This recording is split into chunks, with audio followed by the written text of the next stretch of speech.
Convido você a fechar seus olhos para a gente poder falar com Deus mais uma vez. Senhor, nosso Deus e nosso Pai, chegou a hora em que vamos estudar a Tua Palavra. A Tua Palavra é sagrada, é poderosa, ela é viva. Nós estamos com o nosso coração sedento de Ti. Estamos com os ouvidos abertos para ouvir Tua voz. Estamos com a nossa mente também aberta para entender a Tua Palavra. Fala, Senhor. Tu conheces as nossas mais íntimas e profundas necessidades. E eu sei que só a Tua Palavra tem poder de atender a cada uma delas. Por isso que o homem desapareça e que a face maravilhosa de Jesus Cristo seja exposta neste lugar, para que haja entre nós conversões, transformações de vida, decisões ao Teu lado, e apenas o nome de Jesus Cristo seja exaltado. Te pedimos em nome de Jesus. Amém. Eu convido você a abrir a palavra de Deus no livro de Hebreus, capítulo 11, versículo 21. Hebreus 11, 21.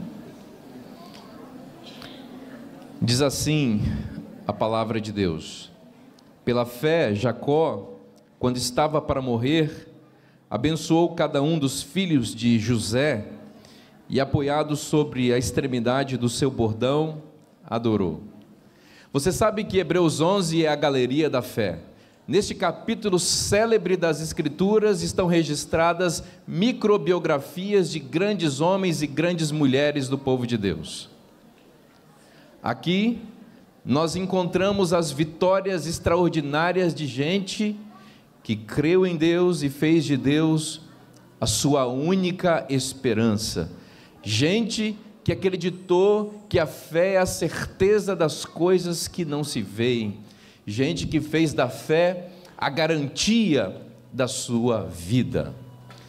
Nessas microbiografias, todas elas introduzidas pela expressão pela fé, nós encontramos, como eu disse, grandes feitos. Uma coisa, no entanto, me chama a atenção quando leio esse capítulo, em especial o versículo que nós acabamos de ler.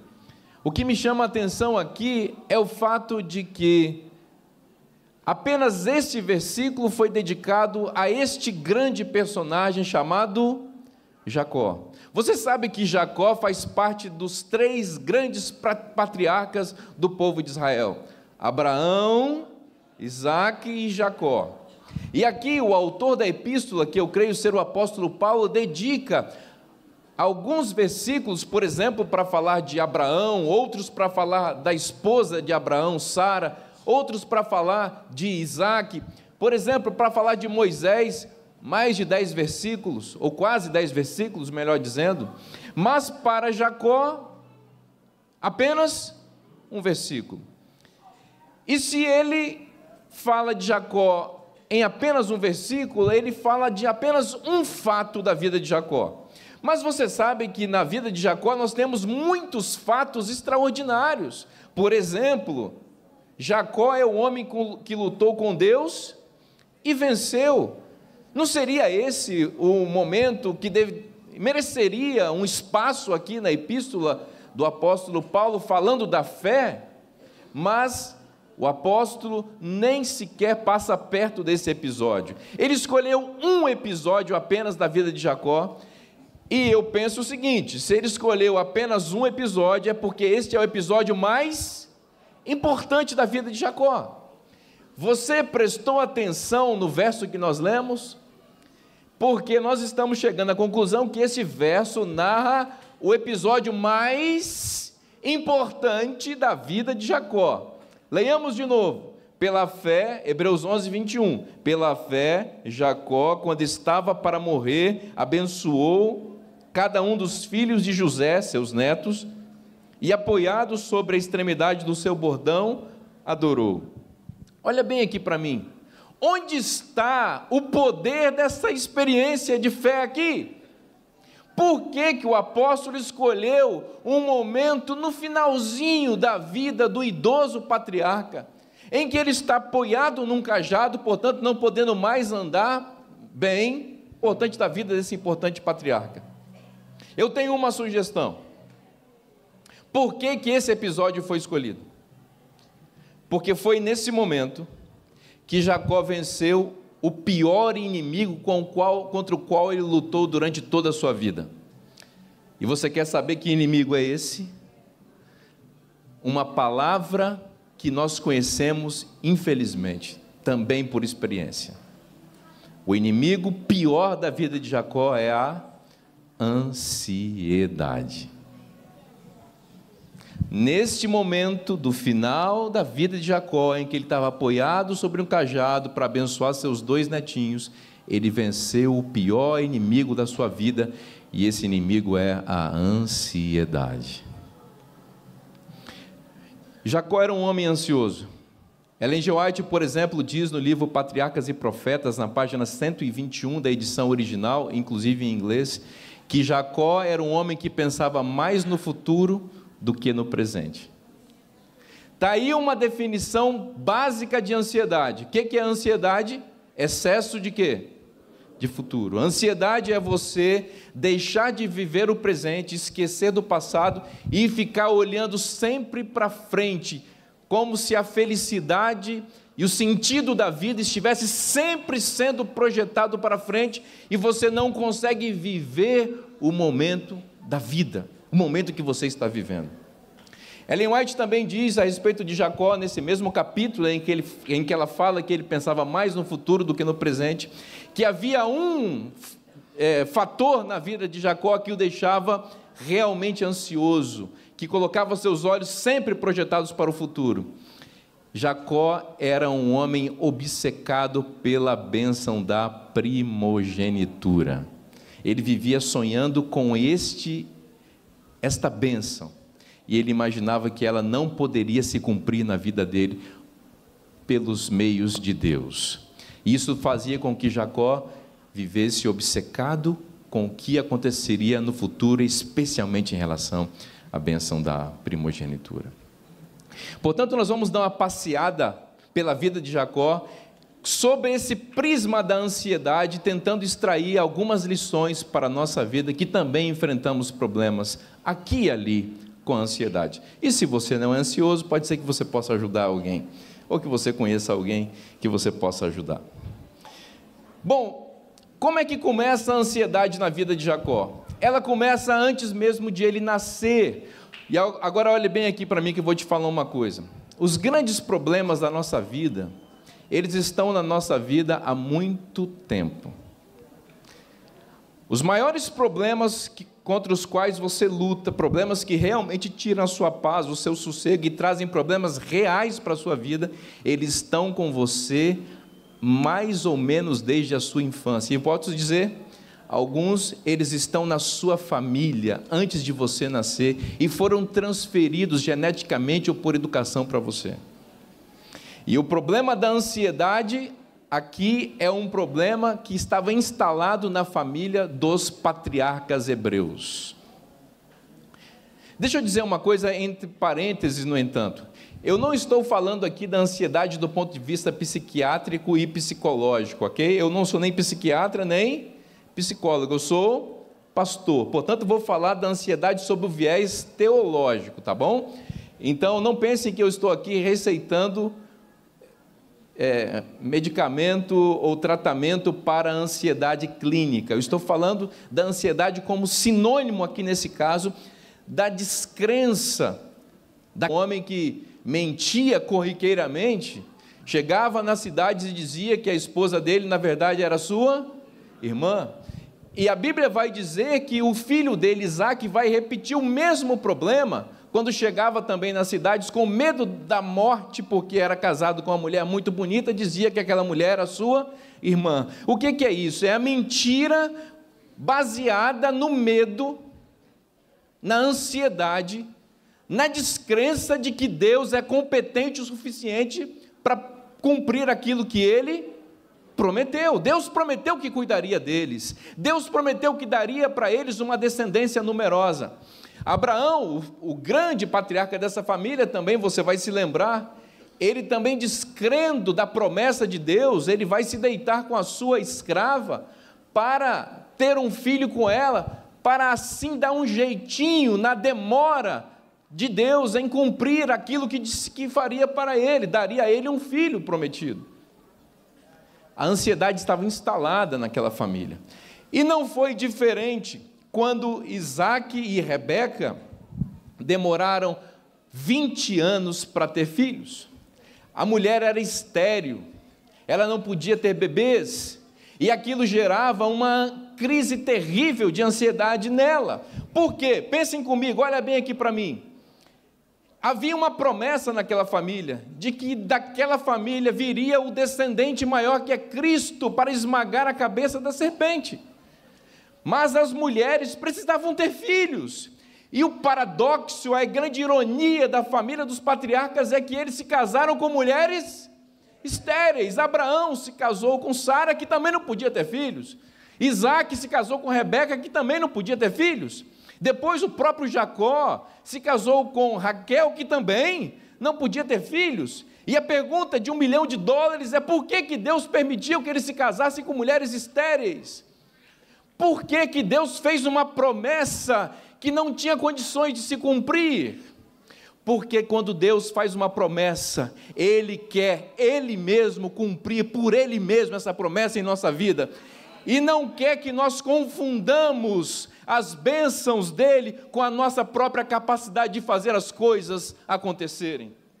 Milagres, eles saem das mãos de Deus e são atos exclusivos de Deus, e Deus não compartilha a sua glória com ninguém.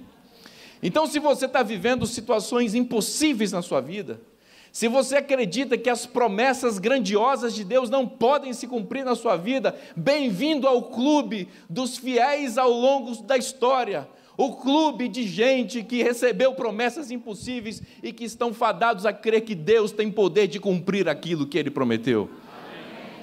Você entende? As mulheres eram estéreis, está grávida, e no seu ventre tem 2 meninos. Veja que às vezes Deus também não facilita para a gente, né? No seu ventre tem quantos meninos? 2. E para piorar a história, vocês sabem que o filho que nasce mais primeiro é o primogênito, e esse que, em geral, é quem vai receber a bênção. Só que o anjo disse, não se iluda, não vai ser esse, vai ser o que nascer depois.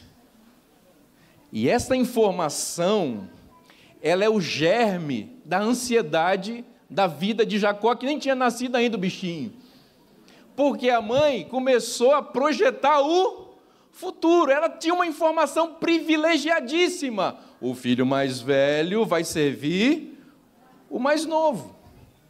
E isso naturalmente predispôs o coração dela para gostar mais de quem? Do mais novo, Jacó. E o pai, Isaac, que, diga-se de passagem, gostava de comer bastante. Depois a gente pode até entrar um pouco nessa história, porque ele gostava de umas caças, não é? Ele estava decidindo o futuro da família dele, porque o filho trazia comida gostosa para ele. A Bíblia diz isso. E que na sua idade avançada fica cego, e essa cegueira pode estar no texto bíblico para nos dizer também que ele tinha algum problema de cegueira espiritual, porque ele estava apaixonado por quem?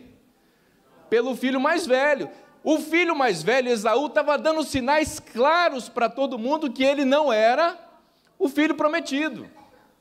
Ele era uma pessoa indolente, ele não se apegava às coisas de Deus. A Bíblia diz, por exemplo, que quando ele cresceu, ele se tornou perito caçador. Aí você vai dizer, pastor Vinícius, qual o problema de ser perito caçador? É que quando a Bíblia está dizendo que ele é perito caçador, está conectando a história dele com a história de um grande vilão anterior, que também é descrito como caçador. Quem é esse vilão? Nimrod. Então, quando a Bíblia diz, olha, Esaú é um caçador, ela está dizendo, Esaú saiu parecido com quem? Com Nimrod.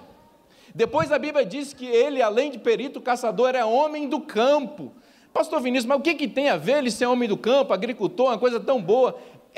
Mas o problema é que os patriarcas na Bíblia não são agricultores, eles são pastores de ovelha. E quem é agricultor na Bíblia? O primeiro de todos os vilões, Caim. Então, quando a Bíblia diz que Jacó, ou que Esaú, é homem do campo, está dizendo, olha, fique esperto, porque Esaú saiu parecido com Nimrod e com Caim. E quando vai falar de Jacó, a Bíblia fala o quê? Ele era um homem pacato. Ele era um homem pacato e habitava em tendas. Não gostei, pastor Vinícius, dessas duas descrições. Para mim, o homem não tem que ser pacato. O homem tem que ser homem, né? Esse negócio, o homem tem que enfrentar. Falei de manhã que o homem que enfrenta as baratas são os heróis das casas. Amém? Homem pacato não tem medo de barata. É que é o seguinte, eu vou falar para vocês, está um probleminha nessa tradução de homem pacato.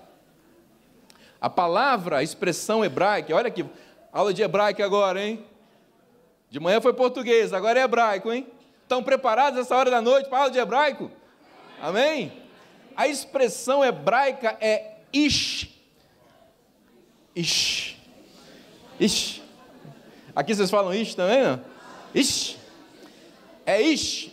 O que é ish em hebraico? Homem. Quer aprender o que é mulher em hebraico? Isha. O homem é ish, a mulher é isha. Isha. Então, ish é homem.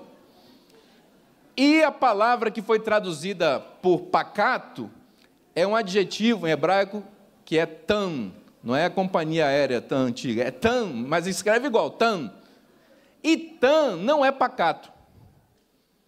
Tam é íntegro. Essa mesma expressão, ishtam, aparece para descrever o caráter de Jó. Lembra que quando a Bíblia diz que Jó era um homem íntegro? É ishtam. Então a Bíblia fala de Jacó, quando ele cresceu, que ele era ishtam. Jacó era o quê? Ishtam, ou seja, ele era um homem íntegro. E depois diz que ele habitava em tendas. E o que é isso, habitava em tendas? Não é que ele ficava na tendinha, enquanto o irmão dele ficava caçando, não é isso. É que os habitantes de tendas são peregrinos. Vocês moram aqui? Por isso vocês estão aonde? Nas barracas, porque vocês não são daqui. Quando os patriarcas habitavam em tendas, eles estavam dizendo o quê? Eu não sou desse lugar. Eu estou indo para o lugar que Deus projetou para mim. Por isso eles eram pastores de ovelhas e não agricultores, porque os agricultores tinham que ficar num lugar fixo, porque você está plantando ali, você tem que ficar ali, você concorda comigo? Por isso que Esaú era agricultor em Canaã, porque ele era de Canaã, casou com mulheres cananitas. Jacó não era agricultor, habitava em tendas porque era pastor de ovelhas. E por que eles são pastores de ovelhas? Porque a ovelha você está com ela aqui hoje, amanhã você pode estar com ela lá, procurando pastos. Então a Bíblia diz que Jacó era um homem íntegro e era um peregrino. Vocês estão entendendo que Jacó estava dando as pistas completas de que ele era um homem escolhido, só quem não estava vendo era quem?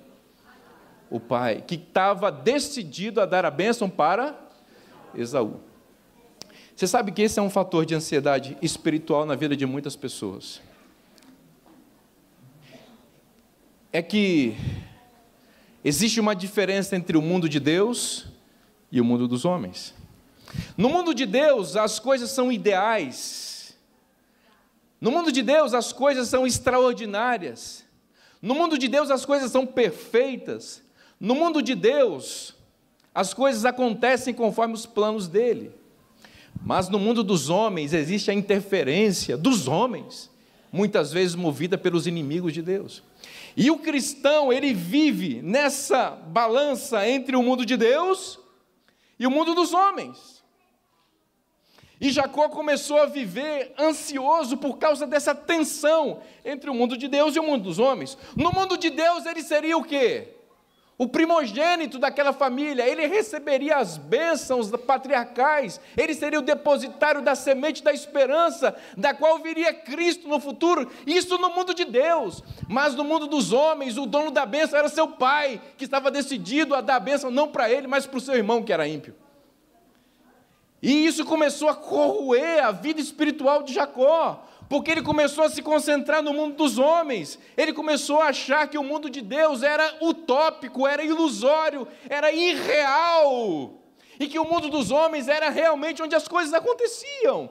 Então, por causa disso, ele entendeu que precisava aprender a jogar no mundo dos homens. Isso é ansiedade espiritual instalada no centro da vida. É por isso que nós vamos encontrar Jacó cozinhando lentilhas. O seu irmão estava no campo, chegou em casa cansado, cheio de fome, e sentiu um cheiro do guisado vermelho de lentilhas. E ele estava a ponto de morrer de fome. Ele era ansioso também, ele era um homem que não valorizava as coisas de Deus. E Jacó, percebendo, fazendo toda essa leitura e percebendo todo esse contexto, ele oferece lentilhas para o seu irmão faminto, mas tem um preço bem curtinho. Me vende a sua primogenitura. E Esaú respondeu: de que vai me valer a primogenitura se eu estou quase morrendo, estou a ponto de morrer de fome? E naquele dia ele vendeu o seu direito de primogenitura para o seu irmão em troca de um prato de lentilhas. Entre parênteses, lentilha não é meu forte. Pode até, tem gente que gosta, né? O camarada vendeu. Se fosse um pudim de leite condensado de soja, né? Sem açúcar, né? Se fosse uma carne suculenta, vegetal, não é? Daquelas...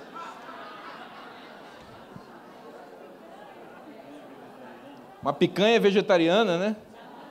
Aquela que... da gordura da soja pingando, né? Faria algum sentido, não, mas lentilha, mas vamos deixar Esaú de lado. O fato é que ele vendeu e Jacó estava comprando.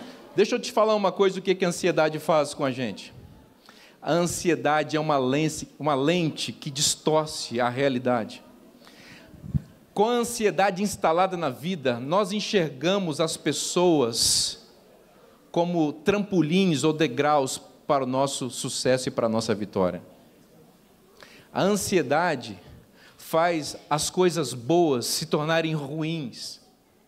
Com a ansiedade instalada, a primogenitura, que é uma bênção, se torna uma obsessão. Vou dar alguns exemplos para você perceber como a ansiedade distorce a vida. Para algumas pessoas ansiosas, por exemplo, a comida, que é uma coisa boa, certo? Ela vira uma fonte de saciedade para a existência. E o indivíduo precisa comer, não para se alimentar, não para satisfazer-se. Ele come para encontrar sentido para a vida, porque tem um buraco existencial aqui dentro, que ele acredita que só vai ser preenchido assaltando a geladeira. Vocês entendem? Para outras pessoas, a ansiedade distorce a relação com a sexualidade. O sexo é uma coisa maravilhosa que Deus nos deu, como fonte de prazer e meio de procriação para cumprir o propósito dele.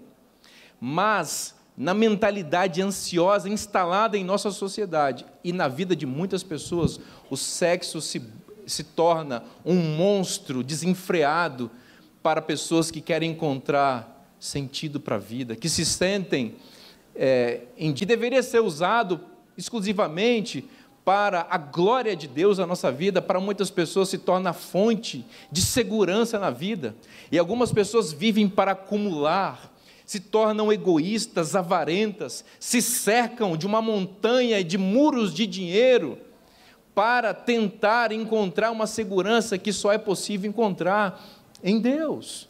E a vida passa, as pessoas são feridas, são tornadas em objetos por essas pessoas ansiosas, avarentas, e a vida passa, e elas nunca encontram o verdadeiro sentido. Vocês entendem o que a ansiedade faz? É uma lente que distorce a realidade. É por isso que Jacó olhou um prato de lentilhas. A ansiedade distorce a nossa autocompreensão, ou seja, a ansiedade, ela distorce a nossa capacidade de saber quem nós somos de verdade, a nossa própria identidade. A gente se perde.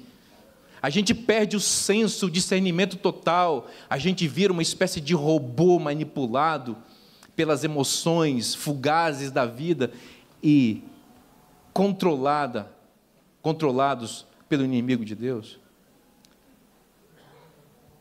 O dia da bênção estava chegando. Isaac estava velho, cego, dentro da sua tenda. Ele mandou chamar Esaú, e o prognóstico de Jacó estava para se cumprir, a bênção ia ser para Esaú. E a mamãe ansiosa, Raquel, ouviu a conversa, e mandou chamar o irmão, e falou, olha, é o seguinte, o seu pai pediu para o seu irmão ir lá caçar, fazer um churrasco para ele, trazer esse churrasco aqui, e aí depois que ele comer, encher a pança, ele vai dar a bênção da primogenitura para o seu irmão. Ele vai demorar com esse negócio. Vai ali e pega um animal que eu vou fazer do jeitinho que o seu pai gosta. Mãe, onde só quer chegar com isso? Só me obedece. Ele foi lá, pegou, ela fez a comida. Mãe, o que eu faço com isso agora? Agora você vai lá na tenda e diz que você é seu irmão. O que é isso, mãe? Eu não posso fazer isso? O meu pai vai reconhecer. Seu pai não reconhece nada. Conhece seu pai. Mas vou te ajudar. Pegou a pele do animal e colocou no corpo, porque o irmão era peludo, né? Na hora que o pai tocasse, cego, ia sentir um pelo, e ia imaginar que fosse Jacó, ou que fosse Esaú. E eu até adiciono, quem sabe a mãe tenha falado, chega lá e fala grosso, hein, rapaz? Fala igual homem. Muda a voz. E Jacó aderiu ao plano da mãe. Ele entrou na tenda do pai, isso está em Gênesis 27. Meu pai. E o idoso cego perguntou, a pergunta de $1 milhão. Quem é você, meu filho? Em outras palavras, qual dos 2 meus filhos está aqui? Eu estou esperando Esaú. E qual foi a resposta de Jacó? Eu sou Esaú, o teu primogênito. A ansiedade forja máscaras atrás das quais nós nos escondemos. A ansiedade faz as pessoas serem ou quererem ser aquilo que elas não são. Por causa da ansiedade, tem muita gente maquiando a vida, postando essa maquiagem, essa expressão fake de si mesmas, para tentar enganar a si mesmas, os outros, esquecendo que jamais vão enganar a Deus. Por causa da ansiedade, muita gente está corrompendo a própria identidade e a própria personalidade. A ansiedade faz você se tornar insatisfeito com quem você é de verdade. A ansiedade faz você olhar para você, para a sua família, para o seu trabalho, para as coisas que você tem, para os seus filhos, e achar que nada disso tem valor. A ansiedade faz você olhar para a grama do vizinho e achá-la sempre mais verde que a sua. A ansiedade faz você tentar ser outra pessoa. Muita gente acha que não pode ser feliz com o corpo que tem, com os traços fisionômicos que herdou, com os dons e talentos naturais que tem, com os quilos a mais ou a menos que ostenta, com o emprego que tem, com o dinheiro que tem ou não tem, com o carro, com a casa, com o trabalho, com a esposa que tem ou com o esposo que tem e com os filhos que tem. Olham para essas coisas as pessoas picadas pela ansiedade, dizem: com o que eu sou e com o que eu tenho, jamais poderei ser feliz. Na vida, elas precisam ter um emprego melhor, elas precisam ganhar mais, elas precisam ter um carro melhor, elas precisam ter uma casa melhor, elas precisam ter um marido melhor. Com esse aí não dá. Precisam ter uma mulher melhor, com essa aí não dá. Os meus problemas estão todos concentrados nesse traste com quem me casei. Alguém pode dizer? Você entende o que eu quero te dizer aqui? É uma tentativa de substituir a própria vida por uma vida que não existe, porque acha que a vida do outro é melhor, e aí ela projeta seus sonhos, as suas expectativas em tentar ser aquilo que o outro é. Olha para os influencers da internet, para os artistas da televisão, para os esportistas que ostentam dinheiro, fama e glória e dizem: aquilo que é vida, a minha não é vida, e eu preciso ser como eles.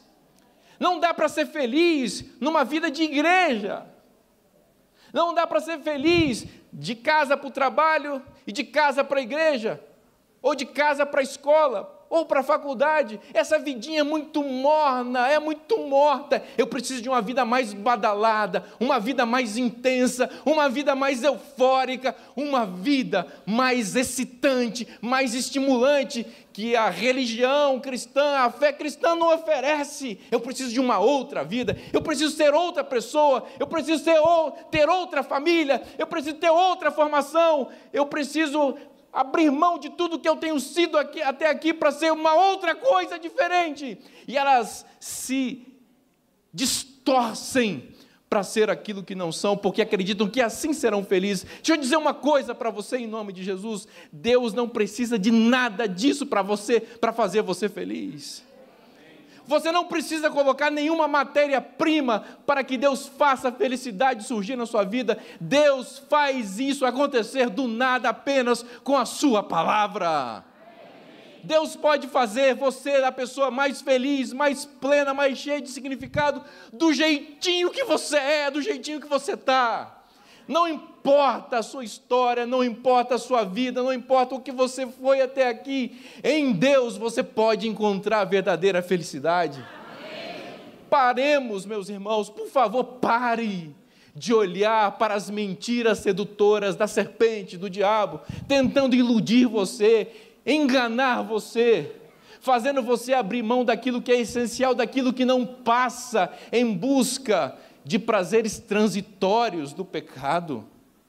Muita gente joga fora a família por causa de 5 minutos desgraçados e miseráveis de um prazer terrível.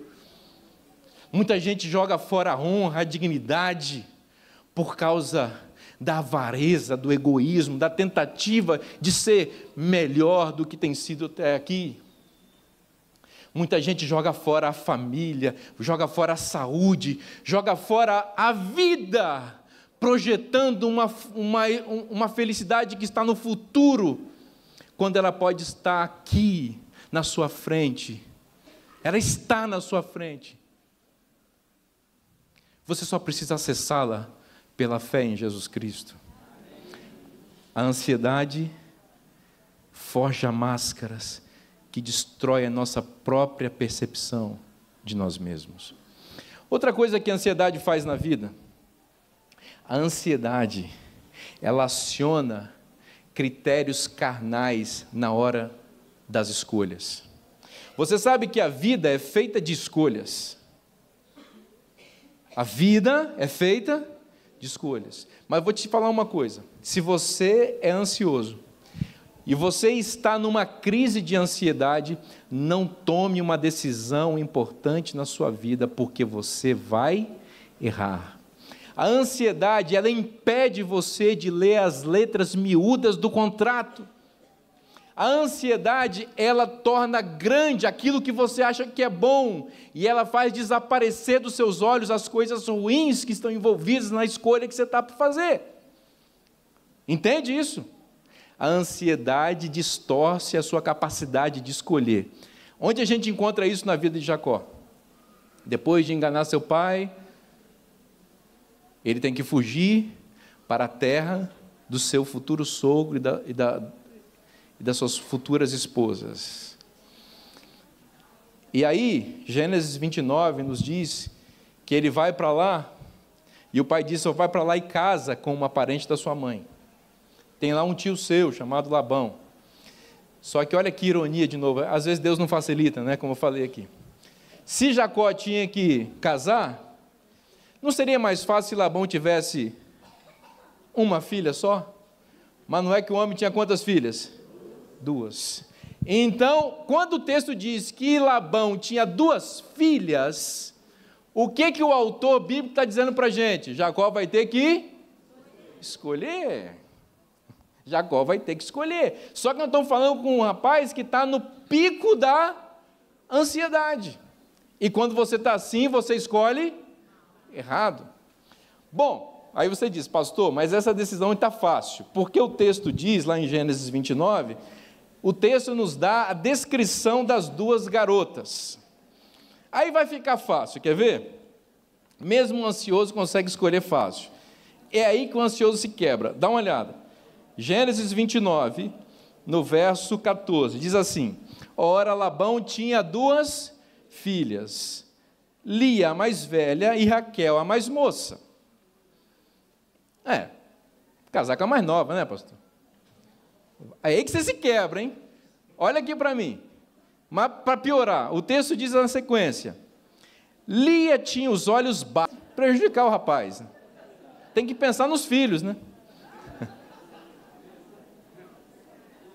E a outra, pastor, a Raquel, ela era, como é a descrição aqui? Bonita, de porte, de semblante. Traduz para mim na linguagem de hoje. Cuidado que você está na igreja, tá? Uma é feia, outra é bonita. Olha aí, tá vendo como é que as mulheres são? Olha aí. Já fala na lata, né? Bonita de porte, de semblante. Como é que você traduziria? Cuidado, você está na igreja, hein? Bonita de corpo e de rosto. É isso que o texto está dizendo. Os autores bíblicos também sabem o que é coisa bonita e coisa feia.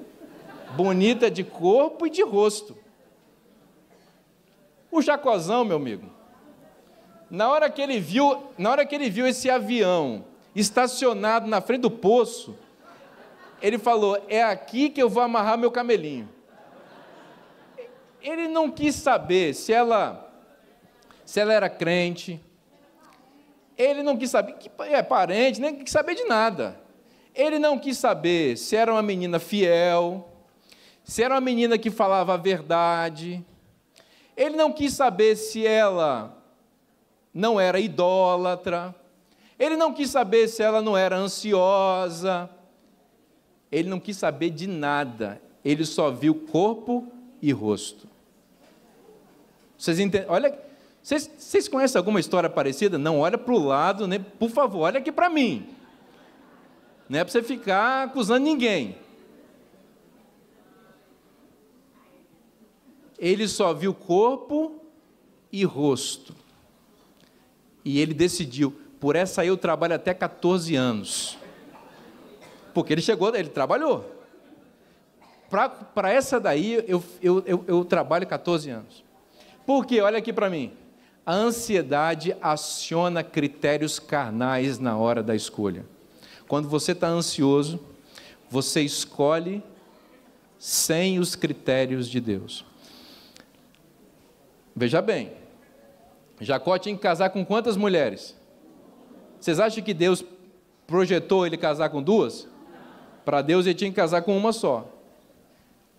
E eu estou falando para vocês que ele tinha que casar com a Lia. Não estou gostando desse pastor não, hein?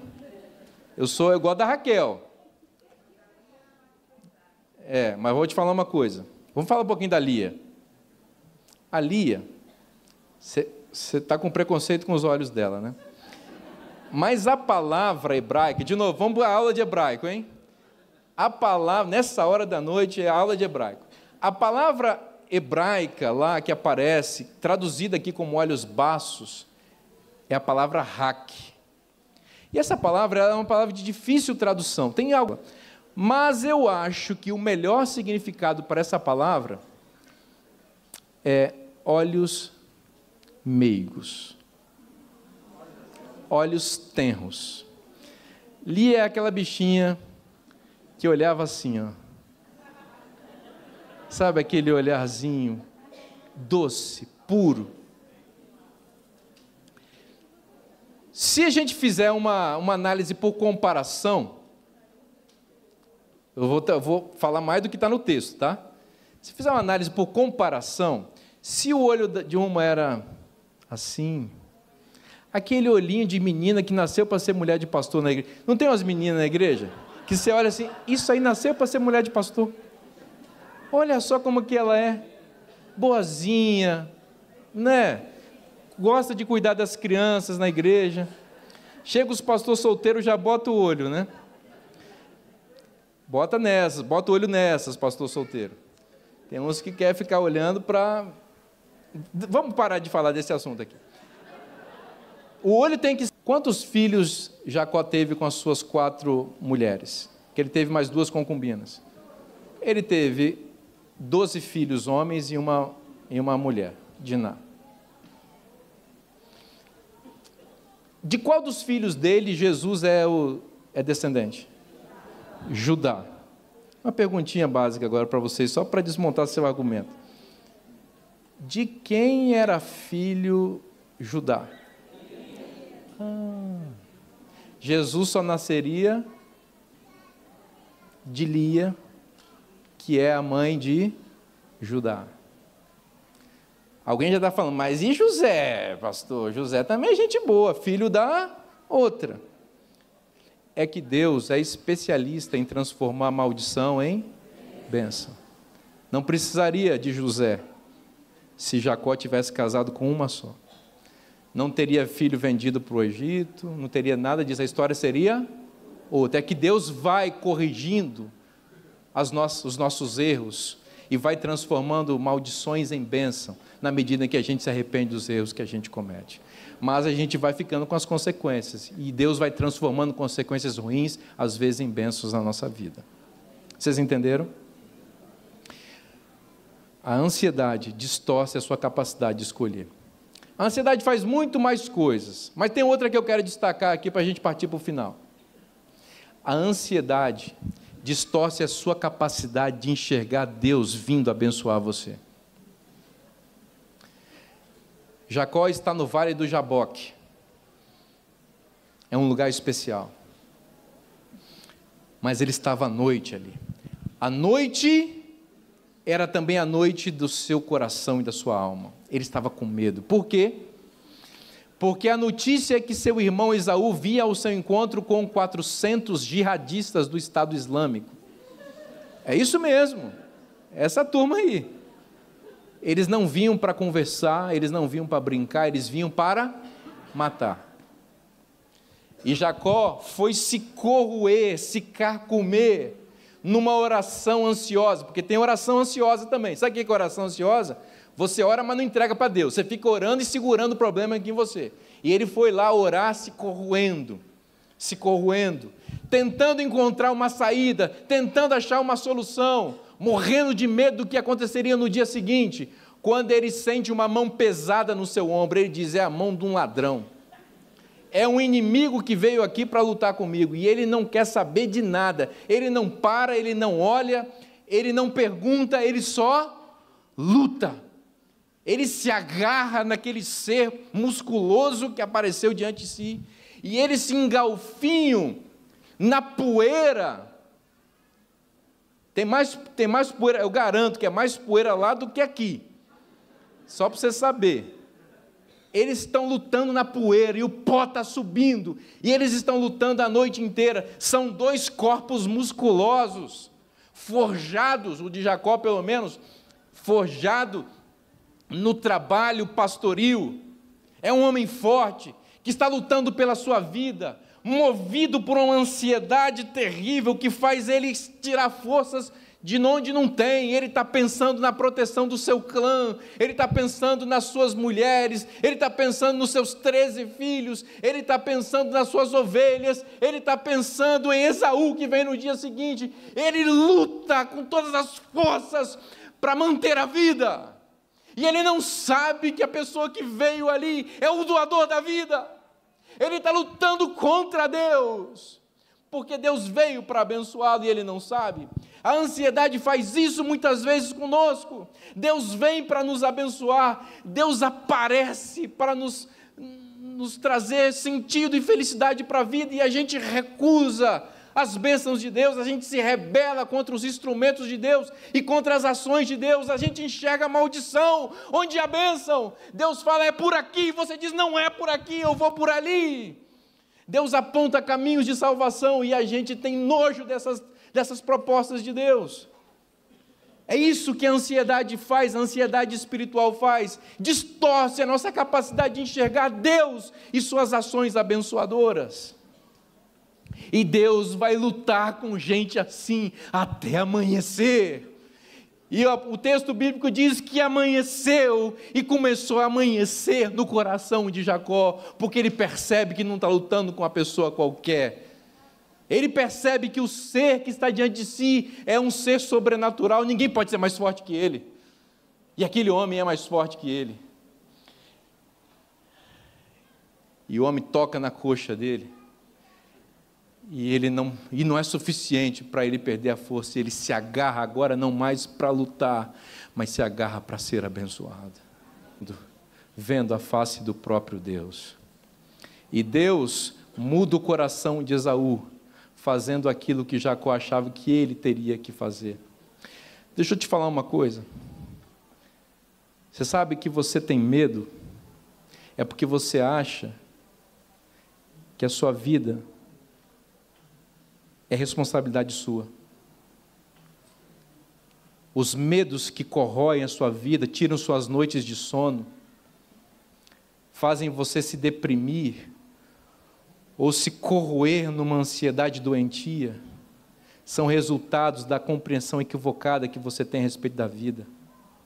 A sua vida não é responsabilidade sua, a sua vida é responsabilidade de Deus.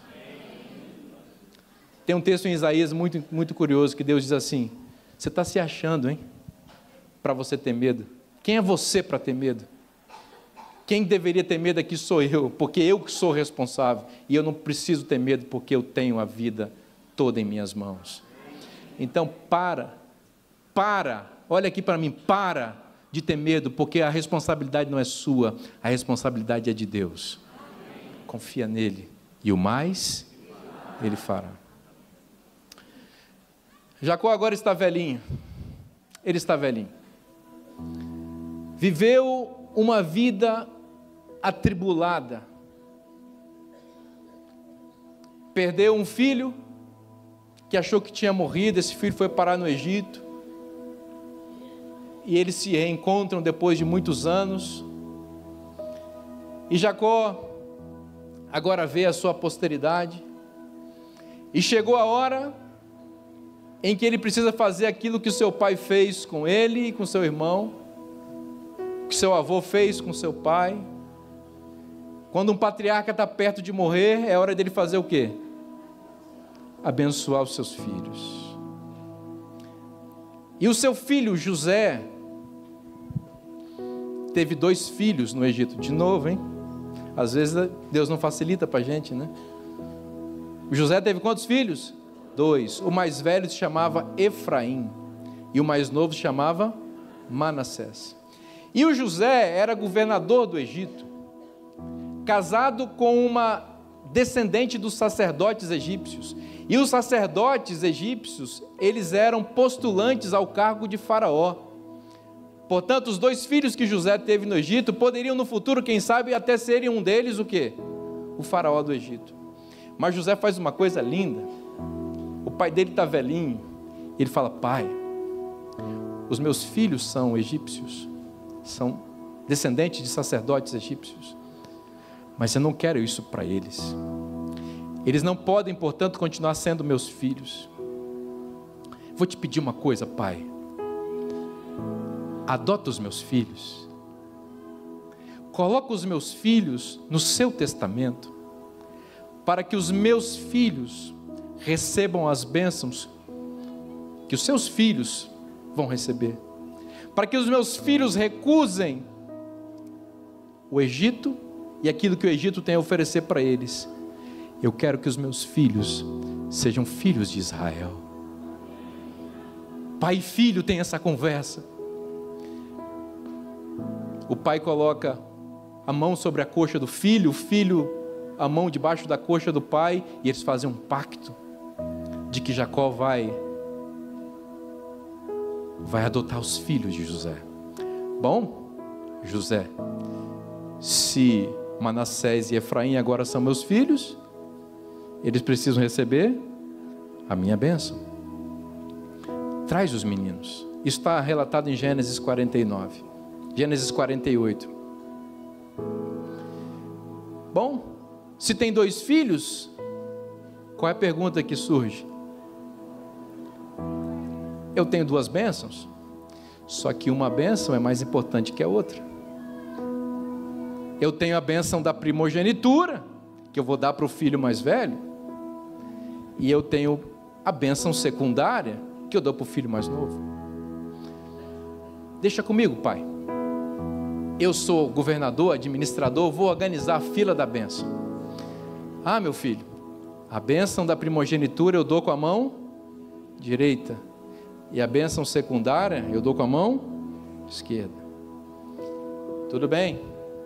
Então José colocou Manassés, que era o filho mais velho, diante da mão direita de Jacó, e colocou Efraim, que era o filho mais novo, diante da mão esquerda. E aqui nós voltamos ao início do sermão. Você lembra o início do sermão? Pela fé, Jacó, quando estava para morrer, abençoou os seus 2 netinhos apoiado em um cajado e adorou. Você lembra que eu falei que foi aí que ele venceu o seu mais importante inimigo, que é a ansiedade? Pois é, agora nós estamos no momento, então é câmera lenta, ok? O filme está na câmera lenta. O homem vai vencer seu inimigo, é agora. E um filme começa a passar na cabeça dele, eu presumo. Ele volta no passado, uma máquina do tempo. Ele volta lá na tenda do pai. Tem um idoso para dar uma bênção. E ele quer dar a bênção para o filho mais velho. O filho mais novo quer a bênção. A mãe quer que a bênção seja para o mais novo, mas ele quer dar a bênção para o mais velho. E ele revive a cena de novo. Tem um filho mais velho e tem um filho mais novo.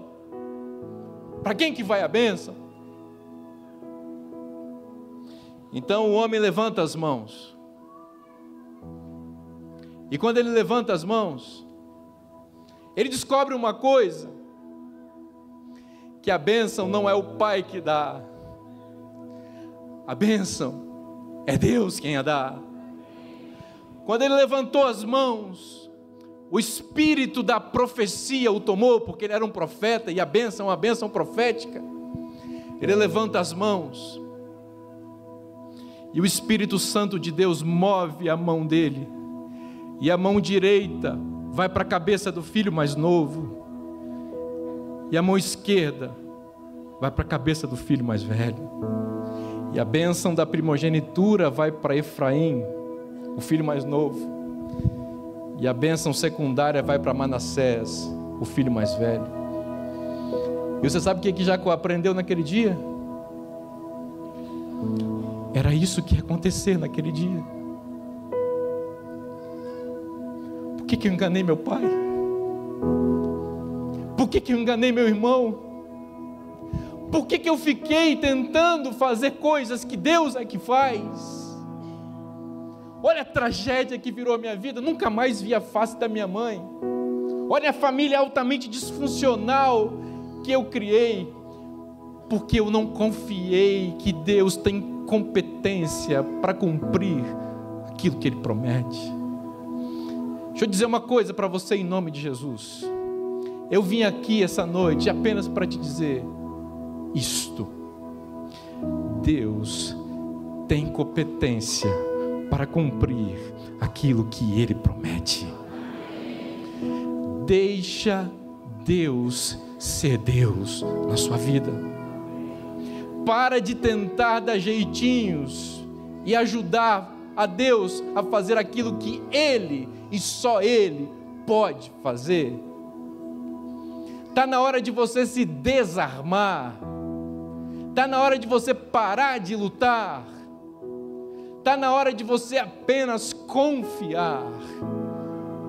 Porque os propósitos de Deus são extraordinários. Os planos de Deus são lindos e amorosos na sua vida. E esses planos vão se cumprir se você deixar. Então deixa Deus ser Deus. Chegou o dia, chegou o seu dia de você dizer: eu creio, Senhor. Eu não sei onde essa estrada vai me levar. Aliás, eu sei. Eu não sei por onde eu vou passar, mas eu sei aonde eu vou chegar. Então eu vou contigo, Senhor, custe o que custar. Eu creio nas suas promessas. Eu me submeto ao seu senhorio, ao seu governo. Eu sou teu servo, eu sou tua serva, eu confio em ti. E nada vai me separar do teu amor. Perdão, Senhor, pelas escolhas erradas que fiz. Perdão porque eu escolhi acreditando que eu tinha capacidade para fazer isso. Me ajuda só a crer e depender de ti. Eu vou chamar o Quarteto Atos agora, eles vão cantar uma música. Mas eu gostaria de fazer um convite para você. Para você que quer apenas crer que Deus tem poder para cumprir aquilo que Ele promete. Para você que quer entrar na rota de Deus, quer se jogar nos braços do Pai e dizer: Senhor, eu creio em Ti e nada vai me separar de Ti. Eu renuncio o mundo, o pecado, as escolhas erradas que fiz, e eu quero reiniciar minha vida crendo unicamente em Ti. Eu quero vencer, Senhor. Por favor, Pai, manda um ansiolítico do céu para acalmar a minha alma e aquietar o meu coração em Ti. Traz sossego para a minha alma. Me ajuda a repousar em Ti como uma criança desmamada se aquieta nos braços de sua mãe. Por favor, Senhor, faz isso comigo agora. Eu preciso de Ti, eu estou cansado de sofrer. Eu estou cansado de chorar escondido à noite. Eu estou cansado de ter meu estômago doendo, meu coração batendo mais forte. Eu estou cansado de ter medo do futuro. Eu estou cansado de tentar administrar, cansado de lutar e perder. Senhor, eu quero confiar em Ti. Se alguém aqui nesse auditório gostaria de dizer essas palavras que eu acabei de dizer e outras mais para Deus, eu gostaria de convidar você a sair do seu lugar e vir aqui à frente para declarar isso para Deus. Para Deus que já sabe, e para o diabo que duvida, terem a certeza de que lado você está. Que você está do lado daqueles que creem, que você está do lado daqueles que confiam, que sua vida pertence a Jesus Cristo e que nada vai separar você do amor de Jesus. Eu quero convidar pessoas que querem tomar decisões ao lado de Deus, que querem se jogar nos braços do Pai. Eu quero convidar pessoas que um dia fizeram parte dessa igreja e que se afastaram de Jesus, mas entendem que é hora de voltar. Vem para Jesus.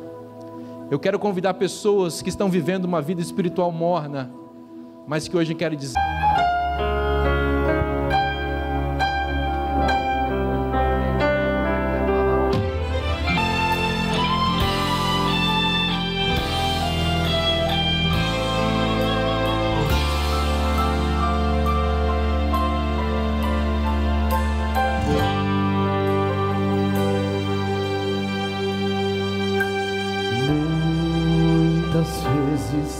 não entendes o porquê de ter deixado sofrer assim.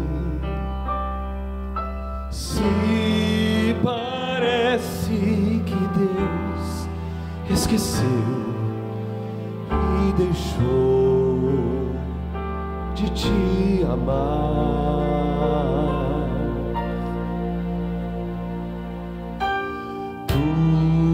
tudo tem um motivo para acontecer e Deus sabe qual é o melhor.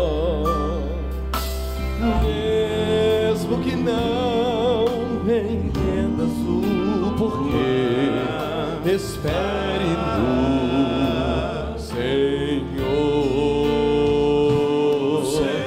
Senhor, Deus operar em teu ser, mesmo que custe o sofrer. Confia em Deus e Ele tudo fará, até mesmo que parece mais difícil ou impossível. Deus o pode, Deus o pode, Deus o pode fazer.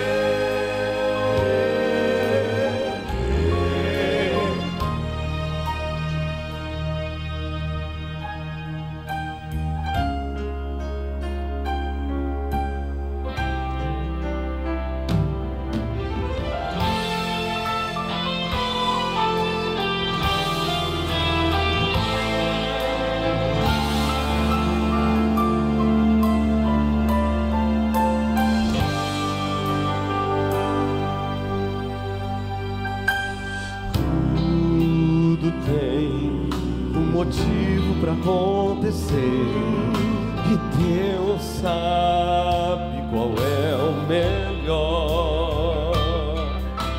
Mesmo que não entendas o porquê, espere no Senhor. Deixe Deus operar em teu ser, mesmo que custe o sofrer. Confia em Deus e Ele tudo fará, até mesmo que parece mais difícil ou impossível. Deus o pode, Deus o pode, Deus o pode fazer.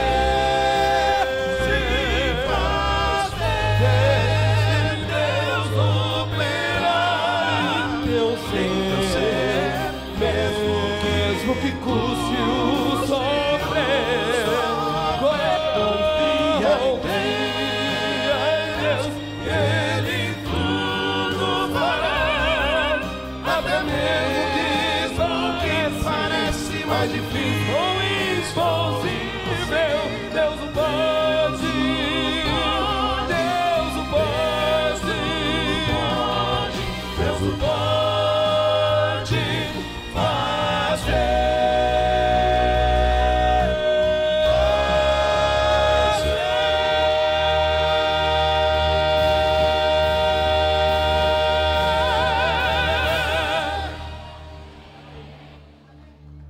O único jeito de eu cantar essa música é baixando o microfone aqui junto com eles, que aí eles escondem a minha voz de taquara rachada aqui, e eu posso cantar com o meu coração essa verdade absoluta que eu ouvi, Ângelo, vocês cantarem desde que eu sou adolescente. Não é que você é velho, não, você é novo ainda, mas eu ouvi você cantar isso.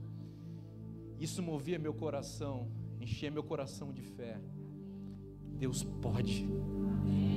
A gente só tem que acreditar. Chegou o dia de acreditar, gente. Você não veio para o Riachão esse ano à toa. Você veio para mudar a sua vida. Você veio para reiniciar uma jornada de fé, acreditando que Deus tem competência, capacidade e poder para cumprir. Então a gente vai com Ele até o final, acreditando em todas as suas promessas, vivendo subordinados e submissos a Ele, reconhecendo que Ele é o nosso único Deus, o nosso único Senhor, e que nós somos seus filhos, nós somos seus servos, nós somos teu povo.